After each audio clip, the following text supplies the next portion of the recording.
ஆமேன். உங்களை மட்டம் தட்டுகிற அந்த இடத்திலிருந்து கர்த்தர் கொண்டு போவாராக.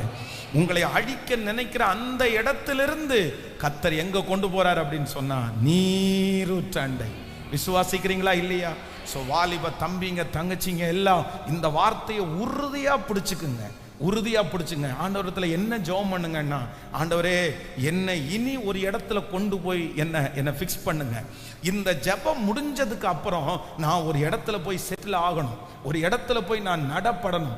அந்த இடம் என்ன இடமா இருக்கணும் அப்படின்னு சொன்னா, என்னை மட்டம் தட்டுகிற இடமாய் அல்ல, என்னை வளர்த்துகிற நீரூற்றாய். கர்த்தர் செய்வாரா? ஆண்டவர் செய்வாரா? நான் நம்புறேன் கர்த்தர் செய்வார்.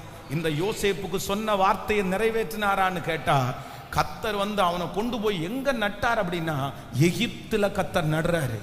எகிப்து ரொம்ப செழிப்பான இடம்.